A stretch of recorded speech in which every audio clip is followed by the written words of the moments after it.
ॐ सदाशिवसमारम्भां शङ्कराचार्यमध्यमाम् अस्मदाचार्यपर्यन्तां वन्दे गुरुपरम्पराम्। ॐ 2526 नंबर श्लोक पढ़ेंगे। वेशहानता स्वात्मदर्शनम्।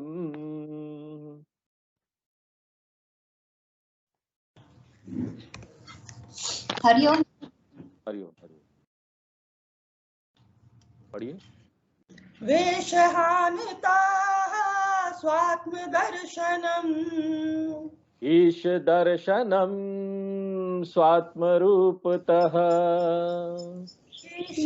दर्शनम् स्वात्मरूपतः आत्मसंस्थिति स्वात्मदर्शनम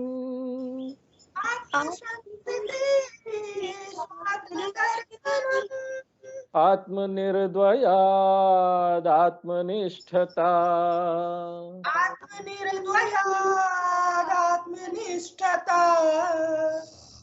तो रमन महर्षि जी ने जो हमको तरीका बताया वो है आत्मविचार। किस लिए बताया, इससे क्या होगा? देखिए, अहंकार एकमात्र कारण है ये संसार का, और यहां पर अहंकार को अगर मिथ्या सिद्ध करना है तो आत्मविचार करना पड़ेगा। यही एक तरीका है। और आत्मविचार कैसे करना है? इसको गुरु और शास्त्र के उपदेश की सहायता से करना है, क्योंकि शास्त्र ही यहां पर प्रमाण है, वैलिड प्रमाण। और गुरु शास्त्र की बात ही बताते।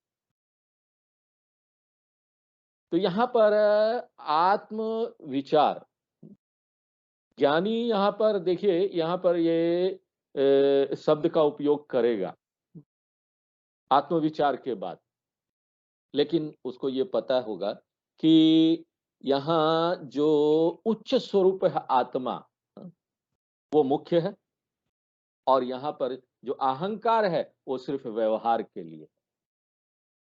यहां पर उसको ये इस बात का ज्ञान होगा, ज्ञानी को, कि अहंकार सिर्फ व्यवहारिक सत्य है या फिर मिथ्या, एक ही बात है। व्यवहार में उपयोग हम करते हैं। सबके साथ आप आत्मा आत्मा बोल के सबके साथ एक साथ ऐसा व्यवहार नहीं कर सकते ना। कोई गलत आदमी आपके पास आएगा, आप उसको व्यवहार में तो वही देखेंगे ना, ये गलत है, इसको दूर रखो, है ना। जो करना है वो करें, लेकिन भीतर से पता है कि वही आत्मा, मैं भी आत्मा, ये तो बाहर का ट्रांजैक्शन हो रहा है। और इसके बारे में बात करने के बाद, आत्मज्ञान के बारे में बात करने के बाद, रमन महर्षि आगे अगले चरण में जाते हैं कि ये जो आत्मज्ञान है ना, एकमात्र यही पर्याप्त नहीं है। क्योंकि एक व्यक्ति ये सोच सकता है ना कि यहाँ पर अलग अलग आत्मा है, हर एक जीव में अलग अलग आत्मा है। तो ये जो असंख्य अनगिनत आत्मा वाली बात है ना, उसको हमको नकारना है। ये समझना है कि यहाँ पर सभी अहंकार के पीछे वही एक आत्मा है। आत्मा जो एक व्यक्ति के पीछे है, आत्मा जो पूरी सृष्टि के पीछे है, वही है, कोई अलग अलग नहीं है। तो जीवात्मा परमात्मा ऐक्य का ये ज्ञान है ना, एकमात्र यही आपके आत्मविचार को पूरा करेगा, और इसको महावाक्य विचार भी बोलते हैं। रमन महर्षि जी इसमें प्रवेश किए थे श्लोक नंबर 24, और ये श्लोक नंबर 24 और 25 में उन्होंने ये विषय जीवात्मा परमात्मा ऐक्यम की बात की। अगर हमको अभी जीवात्मा परमात्मा अलग लग रहा है तो ये इसी कारण से लग रहा है क्योंकि हम ना सतही तौर पर सिर्फ नाम रूप वाला अंतर देख रहे हैं। यहाँ पर लहर और समुद्र ये देख रहे हैं। एक बार आप नाम रूप हटा देंगे तो उसका माल मसाला क्या है, कंटेंट क्या है।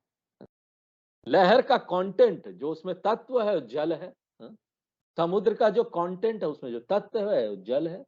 उसी तरह से जीवात्मा से आप जो ये व्यष्टि नाम रूप है ना, उसको हटा दीजिए।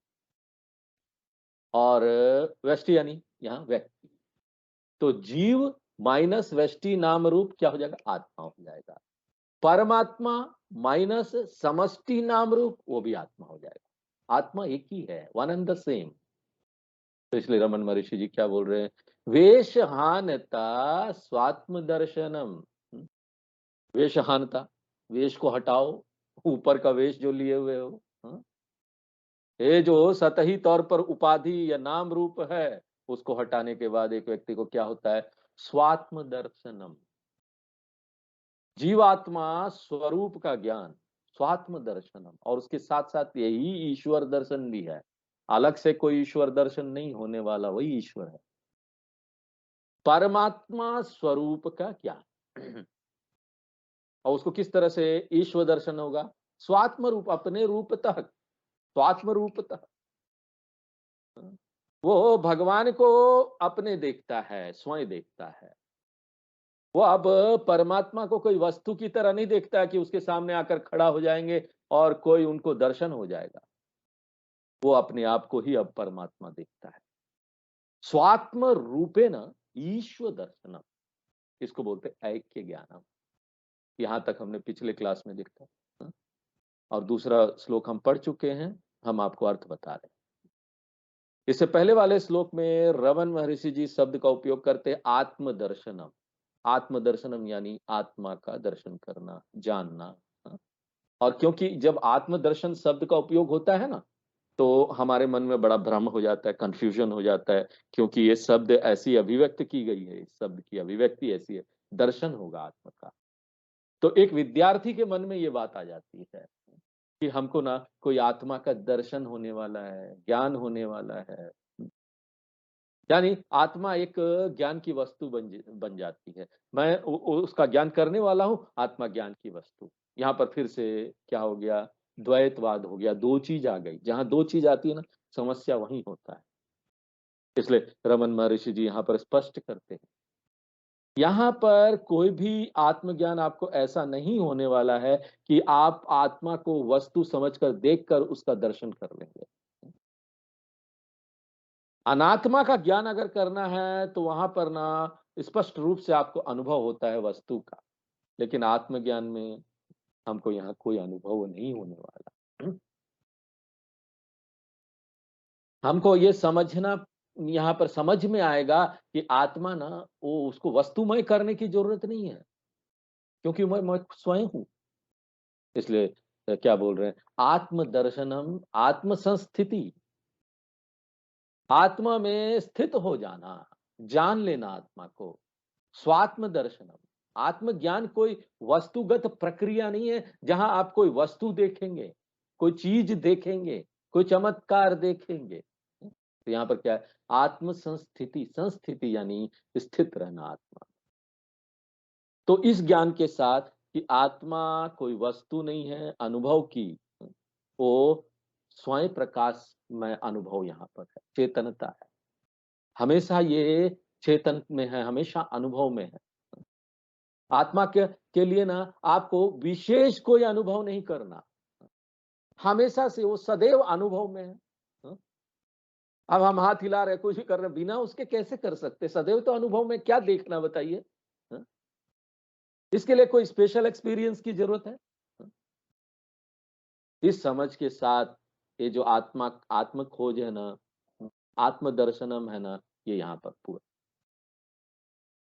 और ये क्यों ऐसा है? आत्म निर्द्वयाद, क्योंकि यहाँ पर आत्मा में कोई विभाजन नहीं है कि एक कोई जानने वाला हो आत्मा है और दूसरा एक वस्तु है जो जानने वाला, दूसरा देखने वाला आत्मा को देखेगा, दो आत्मा। हाँ? यहाँ पर अनुभव करता और अनुभव की वस्तु वाला जो विभाजन है वो नहीं है। जानने वाला और जानने की वस्तु में अंतर संभव नहीं है आत्मा में।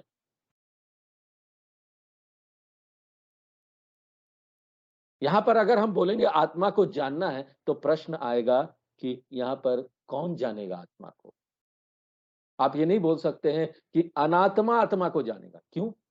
अनात्मा तो चेतन है ही नहीं, वो जड़ है। चेतनता तो, जहां आप जानने की बात करते, चेतनता वो आत्मा आ जाता है। इसलिए अनात्मा यहां पर आत्मा को नहीं जान सकता। आप ये भी नहीं बोल सकते ना कि एक आत्मा दूसरे आत्मा को जानेगा। तो पहला पॉइंट क्या है? अनात्मा आत्मा को नहीं जान सकता, बात खत्म। दूसरा पॉइंट क्या है? एक आत्मा दूसरे आत्मा को नहीं जान सकता। क्यों? क्योंकि आत्मा तो एक ही है। अब तीसरा संभावना क्या है? एक आत्मा अपने आप को नहीं जान सकता, क्योंकि अनुभव करता है। अनुभव वही अपने आप को कैसे जानेगा? आंख वाली उदाहरण याद कीजिए, आंख अपने आप को कैसे देखेगा?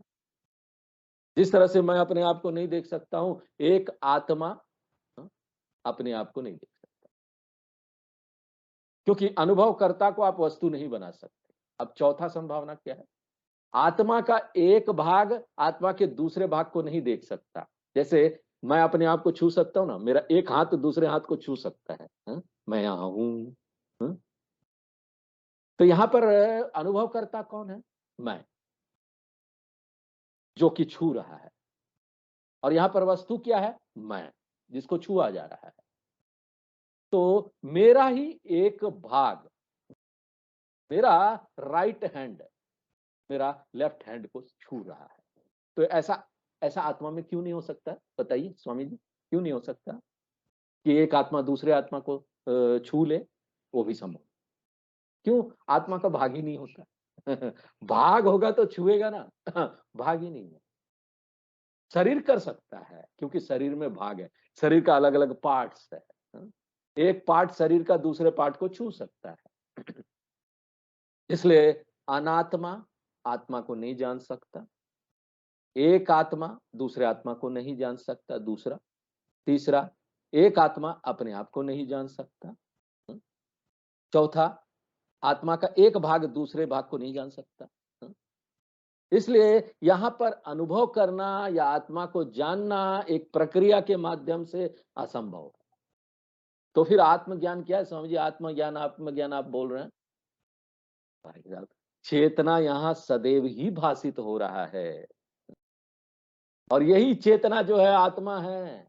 एकमात्र इसी को समझ लीजिए, पर्याप्त है। यही आत्मदर्शन है। और आपको इसके लिए ना कोई वस्तु की जरूरत नहीं, वस्तुमय आत्मदर्शन की जरूरत नहीं। इसलिए आत्मनिर्दया, आत्मा में डिवीजन नहीं है, डिवीजन लेस है, विभाजन नहीं है, हाँ? आत्म में स्थित रहना, यह आत्मदर्शन है। इसी को बोलते हैं आत्मनिष्ठता या आत्मसंस्थिति, आत्मनिष्ठा। अब हम 27 और 28 नंबर श्लोक पढ़ते हैं। ज्ञान वर्जिता ज्ञानहीन चित, ज्ञान वर्जिता ज्ञानहीन चित, ज्ञानमस्ति किं ज्ञातुमन्तरम्, ज्ञानमस्ति किं ज्ञातुमन्तरम्, किं स्वरूपमित्य आत्मदर्शने, किं स्वरूपमित्य आत्मदर्शने, अव्यया भवा पूर्णचित सुखम्, अव्यया भवा पूर्णचित्त सुखम्। चित ज्ञानमस्ति, एकमात्र यही चेतनता ही आत्मज्ञान है। चेतनता ही ज्ञानमस्ति। तो चित पहला लाइन, ज्ञान दूसरा लाइन। और रमन महर्षि जी इन शब्दों का प्रयोग अपने दूसरे ग्रंथों में भी करते हैं। उनके और भी दूसरे ग्रंथ है जो बहुत प्रसिद्ध है, सद्दर्शनम है, उसमें भी उन्होंने किया है। वो बोलते हैं चित्त एव विद्या, चित्त एव ज्ञान। आत्मज्ञान देखिए एक विलक्षण प्रकार का ज्ञान है, जो कि चेतनता के बराबर है। लेकिन इस वाक्य को ना बहुत सावधानी से समझना पड़ेगा, नहीं नहीं तो आपके मन में बहुत संशय आ जाएगा। आप बोलते हैं चेतनता ही आत्मज्ञान है, तो समस्या क्या हो जाएगा? आप गेस कर सकते हैं। समस्या ये है कि आत्मज्ञान, यहाँ पर क्या चेतनता आत्मज्ञान, क्या समस्या होगा? आप विवेक कर सकते हैं इस वाक्य में क्या समस्या है। अगर चेतनता आत्मज्ञान है तो सबके अंदर चेतनता है ना। म्यूट कर दीजिए, किसी का म्यूट नहीं है। तो यहाँ पर सबके अंदर चेतनता है ना, हम बोलते हैं चेतनता आत्मज्ञान है। सबके अंदर चेतनता है, तो सबको आत्मज्ञान हो गया। तो सभी शुरू से ही ज्ञानी है, अनादिकाल से सभी लोग ज्ञानी हैं। अगर सभी लोग ज्ञानी हैं, तो यहाँ पर अज्ञानी कोई नहीं है। तो यहाँ पर गुरु का प्रश्न कहाँ आता है? शास्त्र का प्रश्न, क्या जरूरत है इसकी? सब लोग तो ज्ञानी, क्योंकि चेतनता ही ज्ञान है। वरना हम बहुत समस्या में पड़ जाएंगे यहाँ पर फिर सब बेकार हो जाएगा। इसलिए इस वाक्य को बहुत अच्छे तरीके से इसकी व्याख्या करनी चाहिए, सही तरीके से। चेतनता, एकमात्र चेतनता ही आत्मज्ञान है। कब? जब ना वो आत्मवृत्ति से संबंधित होता है, जो शास्त्र विचार से पैदा होता है। तो चेतनता एक विशेष उपयुक्त विचार से संबंधित जब हो जाता है, उसको ज्ञान बोलते हैं। अपने आप में चेतनता ज्ञान नहीं है, लेकिन जब यही चेतनता एप्रोप्रिएट थॉट, उपयुक्त विचार से एसोसिएटेड हो जाता है, तो तकनीकी रूप में इसको हम ये भी बोलते हैं वृत्ति आरुध्य चेतना। तो यहां पर चेतनता ज्ञान है, लेकिन उसके साथ आपको ना खाली यही नहीं, आपको जोड़ना पड़ेगा। कब कब ज्ञान है? जब ये ना एक उपयुक्त विचार से संबंधित है। मान लीजिए आपकी चेतनता है ना, वो चेतनता अगर घड़े वाले विचार से संबंधित हुआ, तो आपको क्या ज्ञान, ज्ञान को क्या बोलेंगे? घड़ा ज्ञान। चेतनता अगर किसी व्यक्ति के विचार से, किसी आदमी को देखकर, किसी औरत को देखकर आपको ये चेतनता वाला संबंधित हुआ, तो क्या होगा? ये आदमी का ज्ञान। उसी तरह शास्त्र विचार से संबंध जब वो चेतना रखेगा, तो क्या होगा? अहम ब्रह्मास्मि वाला विचार पैदा होगा। और सचमुच में ना, एकमात्र इसी विचार के लिए ये सारा खेल यहाँ पर पूरा वेद है। पूरा जो यहाँ पर पूजा जप, इतना साधना हम करते हैं ना, शिवरात्रि रात को जग रहे हैं, पूरा पूजा कर रहे हैं भगवान शिव की, ये सब साधना जो हम करते हैं ना, ये सब हमको साधन चतुष्ट संपत्ति प्राप्त करने के लिए। साधन चतुष्ट संपत्ति, अभी हम इसमें नहीं जाएंगे, तत्वबोध हमने आपको पढ़ा दिया है। तत्वबोध में देखना पड़ेगा। वहां पर उसके बाद श्रवण मनन निधिध्यासन, ये साधन चतुष्ट आएगा, तब आप श्रवण मनन निधिध्यासन करेंगे। ये सब किस लिए करना? क्या पैदा करने के लिए करना? चेतनता को पैदा करने के लिए नहीं करना ये सब।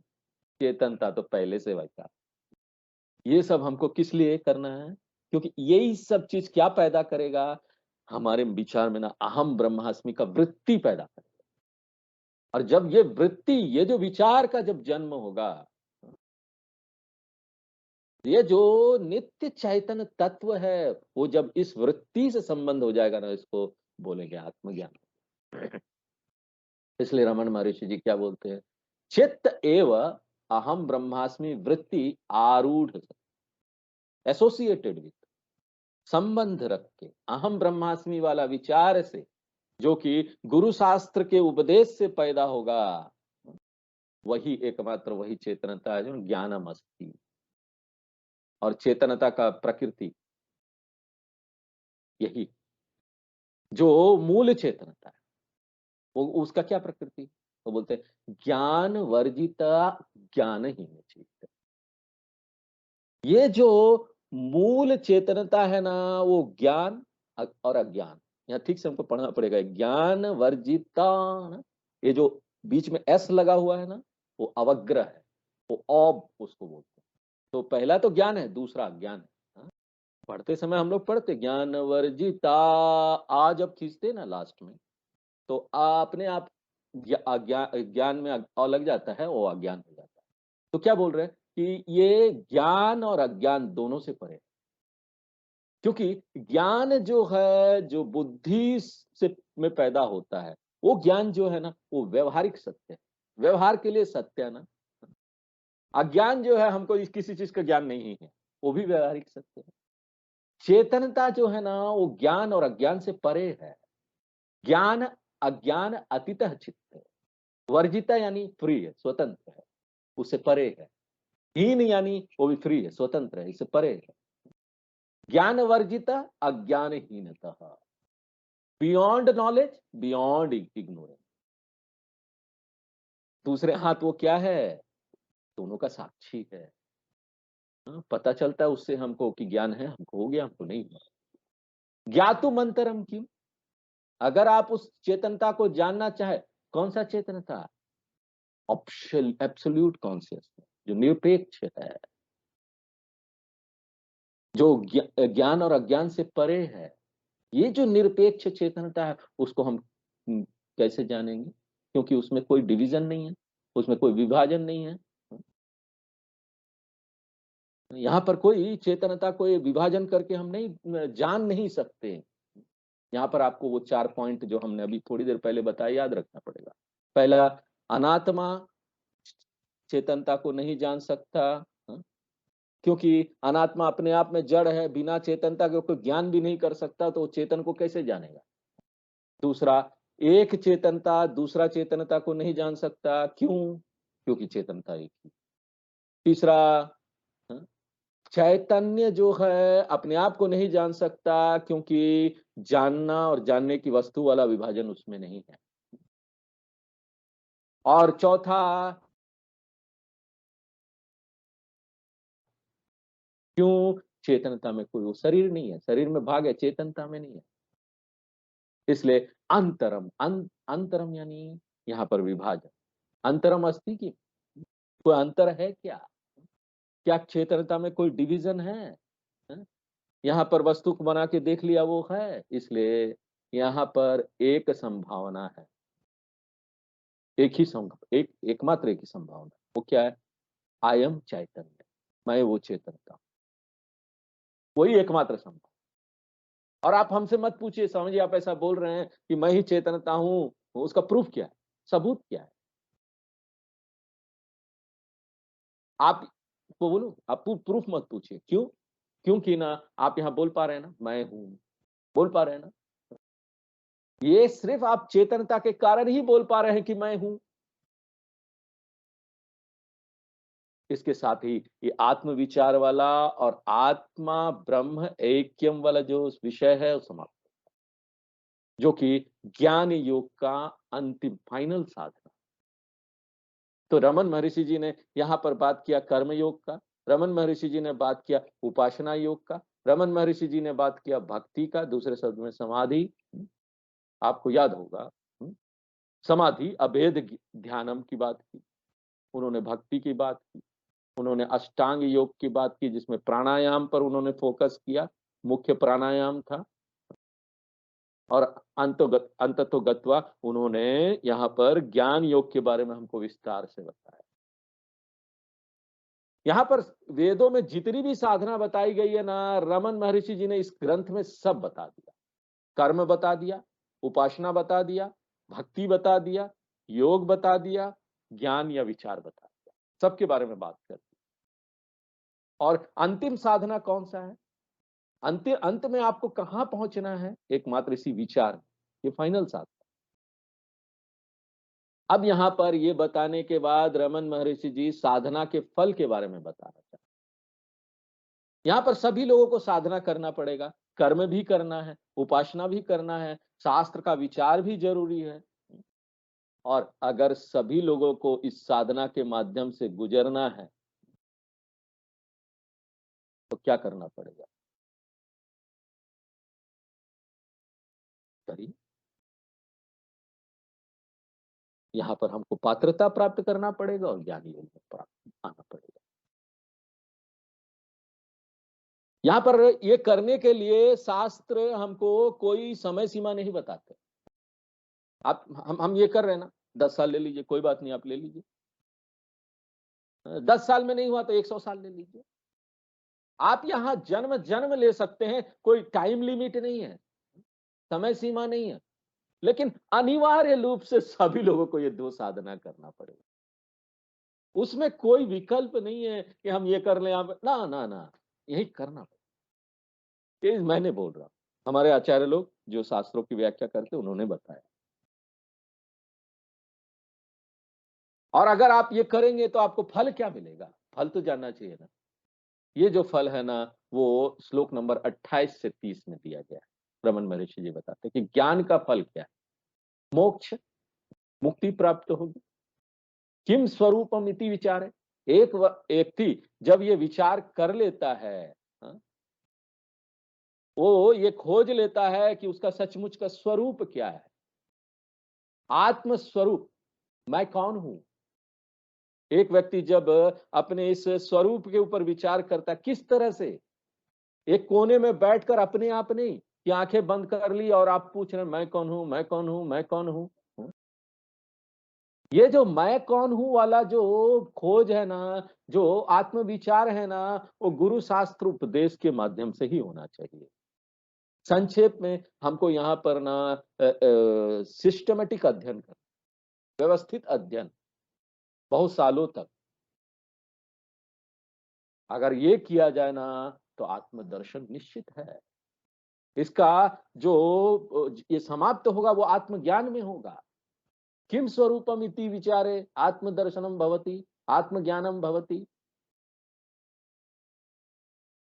हमको आत्मज्ञान मिल गया तो फिर क्या, आत्मज्ञान मिल गया, क्या करना, आत्मदर्शन सती। जब एक बार आत्मज्ञान आ जाता है तो क्या होगा, सुखम भवति। यहां पर आनंद ही आनंद है, यहां पर पूरी संतुष्टि है, यहां पर शांति है। किस तरह का सुख है, कोई तो अस्थाई सुख नहीं है, लेकिन पूर्ण सुख है। एक पूर्ण सुख क्या है, असीमित आनंद, पूर्ण सुख, असीमित सुख, जो कि ना अव्यय है और अभाव, अभाव है, जो जिसका कोई शुरुआत नहीं है, उसका कोई अंत नहीं। अव्यय का क्या अर्थ हुआ, नाश रहित है, अंत रहित है। और अभावा का क्या अर्थ हुआ, आदि रहित है, शुरुआत में। तो आद्य अंत रहित पूर्ण सुखम भवति।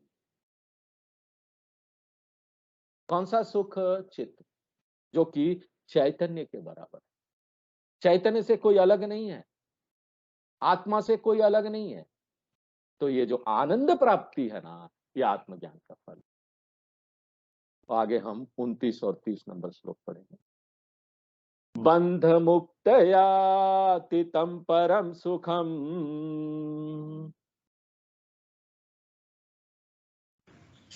बंध मुक्तयातितं परम विन्दति ह जीवस्तु दैविकः, वस्तु दैविकः। अहम पेतकम निज विभावनकम,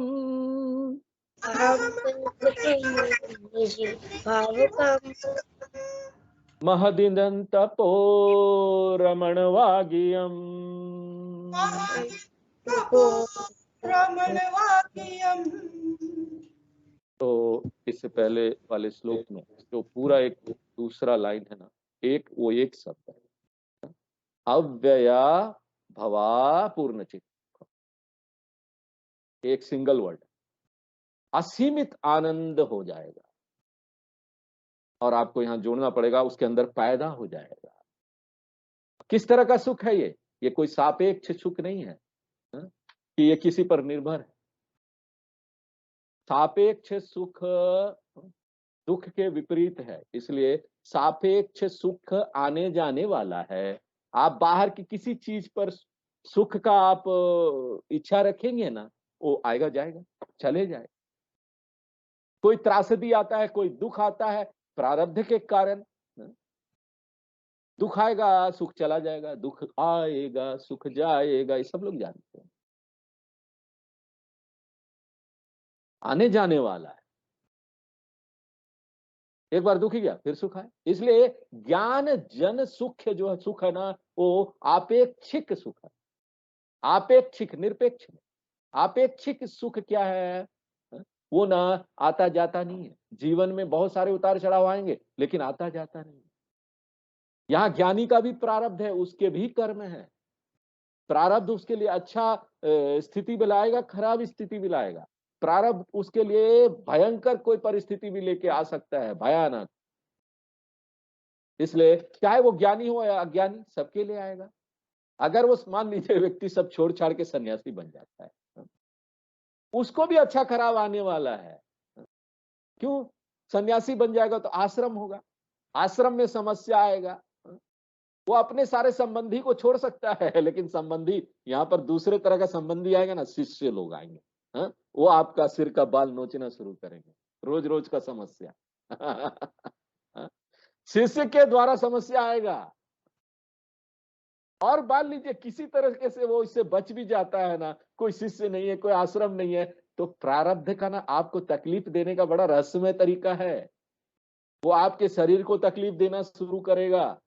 आप अपने शरीर को छोड़ के तो नहीं भाग सकते ना। इसलिए प्रारब्ध समस्या देगा। इसलिए आत्मानंदा जो है ना, वो आपेक्षिक आनंद है। तो क्या होगा? वो यहां पर आने जाने वाला नहीं होगा। यहाँ पर रमन महर्षि बोलते हैं कि आत्मानंदा जो है ना वो निरपेक्ष, इसलिए ये वो ना एक विशेष विलक्षण है, वो कभी आता जाता नहीं। यहाँ पर अच्छे हमारे परिस्थिति आ रहे हैं जीवन में, अनुकूल प्रतिकूल, फिर भी हो रहेगा। Good and bad will come. दुखेषु अनुद्विग्न मनः सुखेषु विगतः स्पृहा। एक शर्त है, बाहर से जो सुख प्राप्त होता है ना, उसमें कंडीशन रहती है। जब अब प्रतिकूल परिस्थिति यहाँ है, अनुकूल परिस्थिति आता आएगा जाएगा, लेकिन जब आत्मानंदा है ना, तो प्रतिकूल परिस्थिति है ना, तब भी आत्मानंद रहेगा। ये कैसे संभव है? क्योंकि एक जो है ना वो निरपेक्ष है और दूसरा सापेक्ष है, आपेक्षिक है। इसलिए दोनों यहाँ पर एक साथ रह सकता है। इसलिए यहाँ पर बोलते सुखम परम। ज्ञानानंदा जो है ना, वो कोई यहाँ पर जाने वाला नहीं है, वो रहेगा हमेशा। दुख आएगा तब भी उसके साथ भी रह सकता है। अगर संसार वाला सुख दुख आपको मिलेगा, क्या होगा? दुख आएगा तो सुख चला जाएगा। लेकिन क्या है, आत्मानंदा वाला है तो वो तो है ही। ये आएगा जाएगा, वो रहे, वो आपका जाएगा नहीं कभी। इसलिए ज्ञान जन सुखम है ना, वो जाने वाला। परम का क्या अर्थ है? परम है, रिलेटिव नहीं है, आपेक्षिक है, एब्सोल्यूट है। इसलिए बंध मुक्ति अतीतम, वो बंधन और मोक्ष से भी अतीत है। बंध और मोक्ष जो भी है ना, वो ना यहाँ पर क्या है, यहाँ पर आने जाने वाली।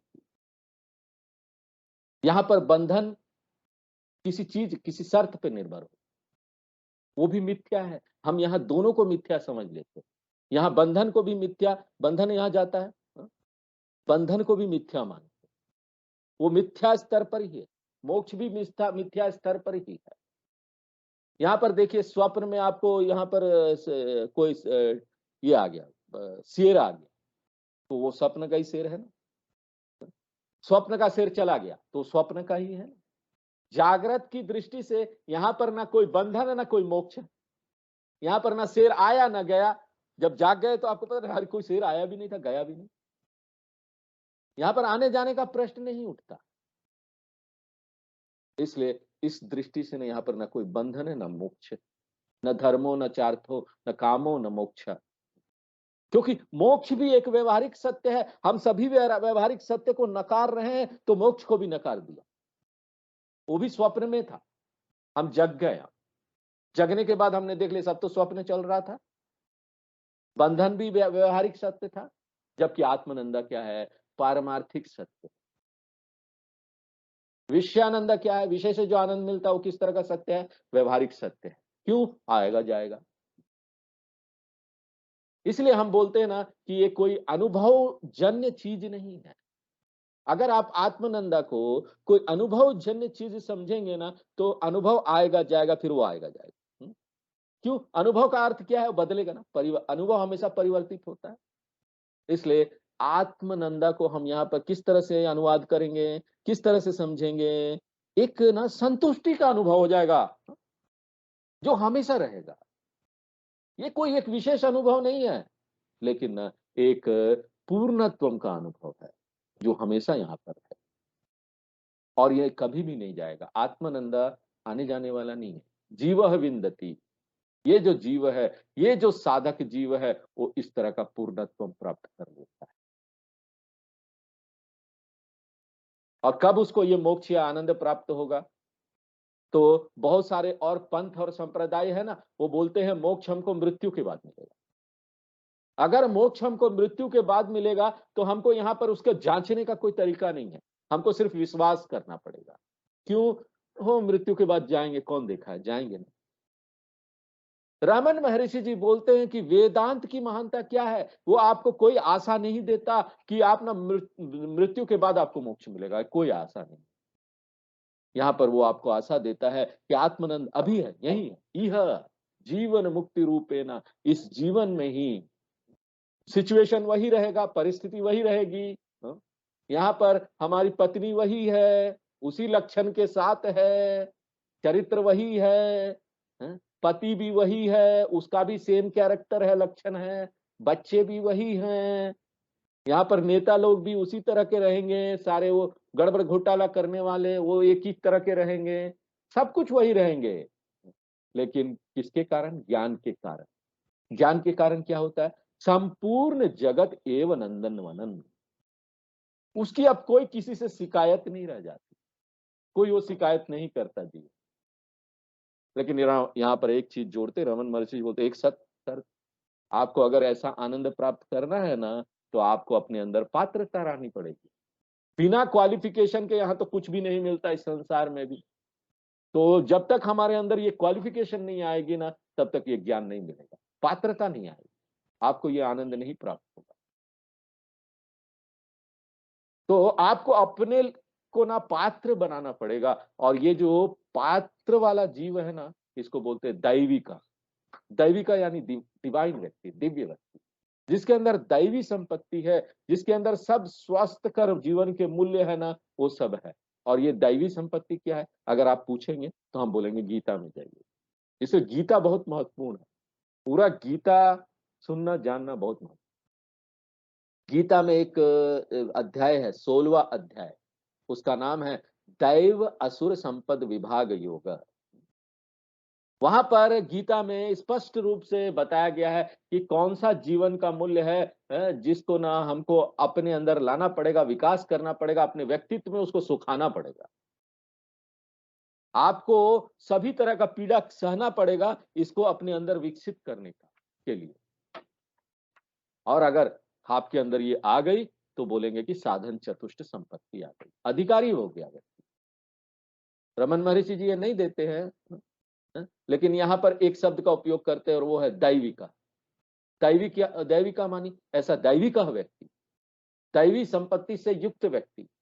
और अगर आप गीता से परिचित है ना, तो आप दोनों को जोड़कर देख सकते हैं। यहाँ रमन महर्षि जी दैविका बोल रहे हैं, तो वहां दैवी संपत्ति, ये दोनों को जोड़ के देख सकते हैं, इन दोनों का संबंध देख सकते हैं। और तत्वबोध से भी देख सकते हैं, साधन चतुष्ट संपत्ति।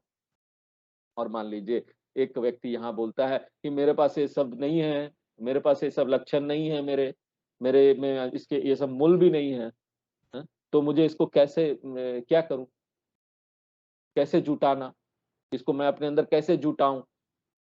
तो रमन महर्षि जी बोलते हैं, शुरू में जाइए, मैंने क्या आपको बोला था उपदेश सार के शुरू में, कर्म योग, उपासना, कायिक पूजा, वाचिक पूजा, जप, उच्च जप, मंद जप, ये सब करने के बाद फिर भेद ध्यानम, अभेद ध्यानम, इन सब का पालन कीजिए। सीधे सीधे मत दौड़ जाइए कि हम एक जगह बैठकर अकेले में बोल रहे हैं मैं कौन हूं, मैं कौन हूं। रमन महर्षि के पंथ के जितने लोग हुए हैं ना, वो इसकी बात करते हैं। वो सीधे सीधे इसमें चले जाते, who am I, who am I, who am I. नहीं, वेद ये नहीं बोलता। आपको ये सारे दैवी संपत्ति अपने अंदर लाने पड़ेंगे, उसके बाद ये विचार करना है, और उसके बाद ये ज्ञान का आनंद। और ये ज्ञान की प्रकृति क्या है? ये महान एक उपलब्धि है जीवन में। इस उपलब्धि के आगे जीवन की जितनी और उपलब्धियां है ना, आपकी वो तुच्छ हो जाती है, कोई महत्व नहीं होता। तो इसलिए वो क्या बोल रहे हैं, इदम महत्व तपः। इदम क्या अर्थ है? आत्मज्ञान या फिर जीवात्मा परमात्मा ऐक्य ज्ञान, यही हमको जीवन मुक्ति और आपको यहाँ ये भी जोड़ना पड़ेगा, यही आपको विदेह मुक्ति भी देगी। आत्मज्ञान क्या है? महत तप, ये महान तप है जो हम अपने जीवन में कर सकते हैं। ये एक महान सिद्धि है। ये तंत्र मंत्र की सिद्धि क्या है? जो लोग योग करते, तंत्र मंत्र की सिद्धि प्राप्त करते, सोचते हमको बड़ी चमत्कारी शक्ति मिल जाएगी। हाँ? ये सब कुछ नहीं है इसके सामने। हाँ? ये एक महान तप है, रमन महर्षि जी बोल रहे हैं। और अपने सभी ग्रंथों में इसके बारे में यही चीज वो बताते हैं। जितनी भी सिद्धि है ना, वो स्वप्न की तरह उसको बेकार अनुपयोगी समझना चाहिए। अगर आपको कोई चमत्कारी सिद्धि भी मिल गई, दूसरे का मन पढ़ लेते, बहुत अच्छी बात है। दूसरे का हम जो बोलते हो जाता है, ठीक है। लेकिन इसको क्या है? स्वप्न की तरह बेकार अनुपयोगी समझिए, क्योंकि ये पेरिसेबल है, खत्म होने वाला है। महान सिद्धि तो आत्मज्ञान है, ये सिद्धि प्राप्त करो ना। ये महान तप है। उपवास करना, रात को जगना, चलना, दौड़ना, ये सब अच्छा है, महान, ये भी तप है। लेकिन महान से सबसे महान तप क्या है? ज्ञान तपस। गीता के चौथे अध्याय में कृष्ण बोलेंगे ज्ञान तप सबसे महान तप है। और किस तरह का ज्ञान है ये? निज विभान विभान कम, तो जो हमको प्रकाशित कर देता है, हमारे जो सचमुच का स्वरूप है उसको प्रकाशित कर देता है। विभान कम का अर्थ है प्रकट करने वाला। निजम, निजम यानी आत्मा को, मेरा सचमुच का स्वरूप को, मेरा रियल स्वरूप को, इसको हमको प्रकाशित कर देता है।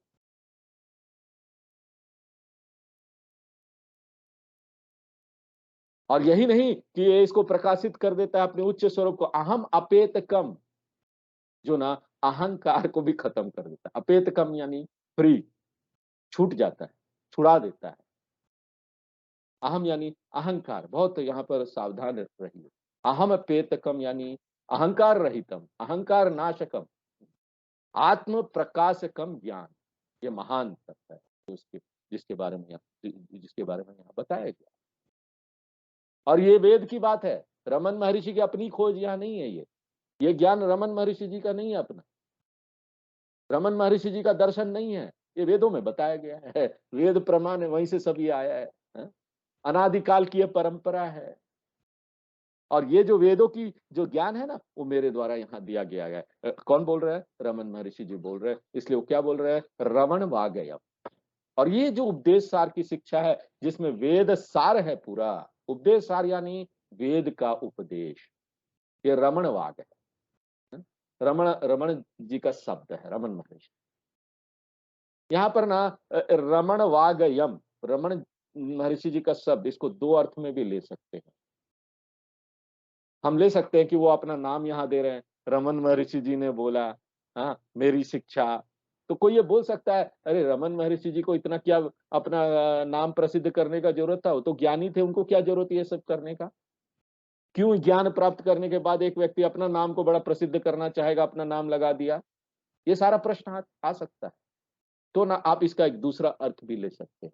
रमन का अर्थ है जो ना सभी लोगों को प्रश्न कर देता, आनंदित कर देता है, जो सभी को आनंद देता है, रमण बोलते हैं। रम यानी रमना, आनंदित होना। इसलिए यहाँ पर विस्की उसकी रम उम है, वो वाला रम नहीं। है ना, ये दूसरा रमना है, रमना, आनंदित कर देता है। तो रमण का क्या अर्थ हुआ? जो अपने आप में आनंदित रमण करता है और दूसरों को, सभी लोगों को आनंद। तो ये रमण वाक है। वाक यानी शिक्षा। बोला गया, आनंद देने वाला शिक्षा है। आप रमन नाम मत लीजिए, ये रमन महर्षि का है। रमण वागयम, रमण यानी आनंद, आनंद दूसरों को आनंद देने वाला, सबको आनंदित करने वाला शिक्षा है। तो ये शिक्षा है जो सभी साधक को अध्ययन करना चाहिए। इसका पालन कीजिए, मोक्ष प्राप्त कीजिए। इसके साथ ही ये जो उपदेश सार वाला हमारा ग्रंथ था यहाँ समाप्त होता है। पूर्णमदः पूर्णमिदं पूर्णात् पूर्णमुदच्यते पूर्णस्य पूर्णमादाय पूर्णमेवावशिष्यते। ओम शांति शांति शांति।